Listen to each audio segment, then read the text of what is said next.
আসসালামু আলাইকুম মিস। ওয়ালাইকুম আসসালাম। আপনি কেমন আছেন এবং আপনার ইন্ট্রোডাকশনটা যদি আমাদেরকে আমি ভালো আছি। আমি রাজিয়া সুলতানা।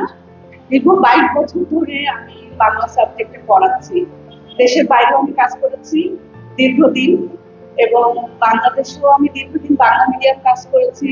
আসামিয়া মিশন কলেজে করেছি, এবং আমার জার্নিটা এখানে শুরু হয় 2019 সালে একাডেমিয়ার সাথে।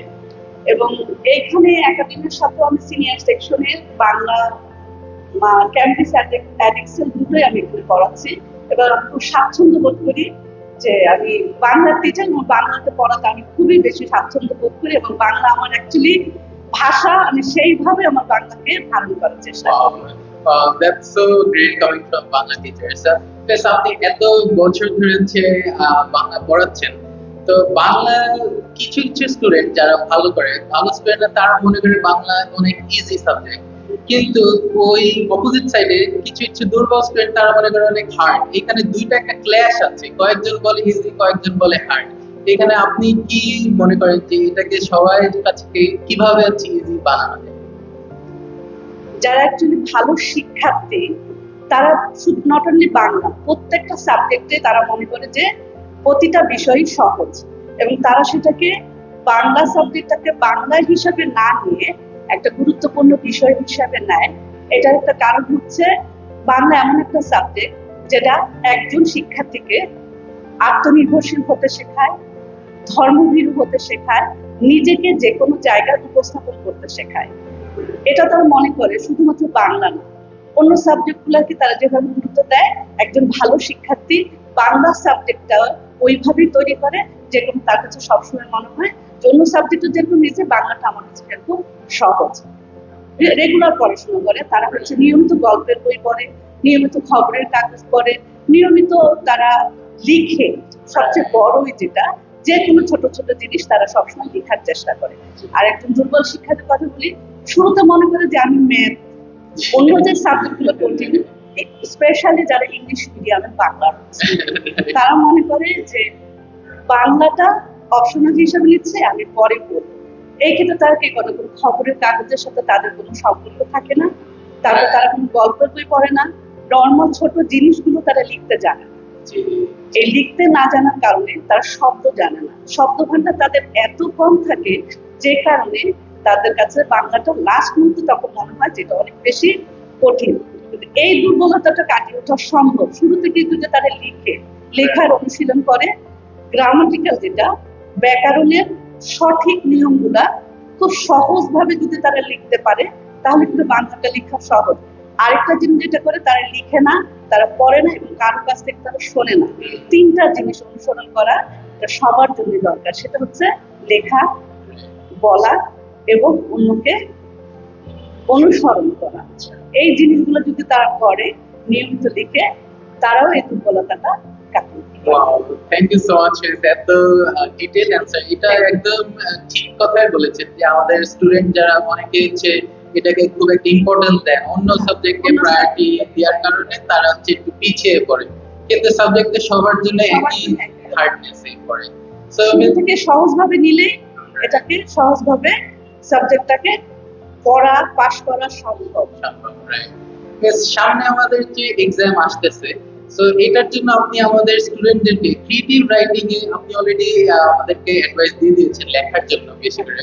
এটার জন্য আমাদের এই এক্সামের জন্য ক্রিয়েটিভ রাইটিং নিয়ে বা এক্সামের জন্য আপনি কি অ্যাডভাইস দিবেন আমাদের স্টুডেন্ট? অ্যাকচুয়ালি পরীক্ষার জন্য আমার উপদেশ যেটা হচ্ছে, সেটা হলো, এখন পরীক্ষার সময় কিন্তু আমরা অনেক গল্পের বই পড়বো সেটা না, নির্দিষ্ট বই, নির্দিষ্ট সিলেবাস, এবং আগের যে পাস্ট পেপার গুলো আছে সেগুলো আমাদের ফলো করতে হবে। আমাদের কিন্তু দুইটা কারিকুলাম, আমি দুটোই পড়াচ্ছি, একটা এডেক্সেল, একটা ক্যামব্রিজ। সেক্ষেত্রে এডেক্সেলের ক্ষেত্রে এক ধরনের জিনিস, ক্যামব্রিজের ক্ষেত্রে আরেক ধরনের পড়া করতে হবে। সেক্ষেত্রে ক্যামব্রিজে আমাদের গ্রামার পার্টটা আছে, সেখানে নির্দিষ্ট কিছু নিয়ম আছে, সন্ধি, বাগধারা, বাক্যতরী, নির্দিষ্ট কিছু নিয়ম আছে। আমরা ওই নিয়মগুলো ফলো করব, এবং স্পেশালি এগুলো যেহেতু কমন পড়ে, সেক্ষেত্রে অবশ্যই আমাদেরকে বিফোর মানে ফার্স্ট ইয়ারে যত প্রশ্নগুলো আছে সেগুলো ফার্স্ট পেপারটা একটু বেশি করে জোর দিতে হবে, কারণ শুধুমাত্র সন্ধি, বাগধারা, বাক্যতরীর ক্ষেত্রে এটা একটা জিনিস। আরেকটা হচ্ছে বিষয় বোঝে না।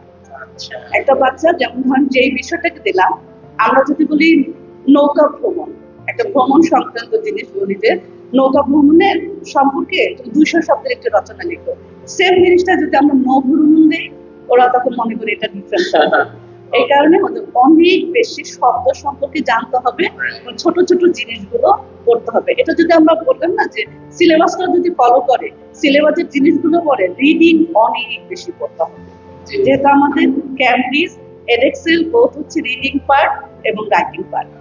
এই কারণে রিডিং এবং রাইটিং ঠিক মতন যদি কেউ পড়ে, তার পক্ষে উচ্চারণের সমস্যাটা কেটে যাবে এবং সে খুব ভালো করতে পারবে। Thank you so much. Thank you. বেশ, এরপর আরেকটা, এত রিডিং এর যেহেতু কথা আসতেছে, আমাদের ধরে এক্সাম শেষ হলো, এরপর আমরা হচ্ছে আপনার কাছে কোন লেখক আপনার সবচেয়ে প্রিয়, যার লেখা আমরা পড়তে পারি, কি Actually, সাজেশন? লেখকের ব্যাপারে একজনের কথা তো বলা যাবে না, বাট আমি মনে প্রাণে করি রবীন্দ্রনাথ ঠাকুর। বাংলা সাহিত্যে যার অনবদ্য, মানে এমন কোন শাখা নেই যেখানে তার পদচারণা করেন। সাহিত্য বলেন, গল্প বলেন, উপন্যাস বলেন, সমস্ত ক্ষেত্রে রবীন্দ্রনাথ অনন্য।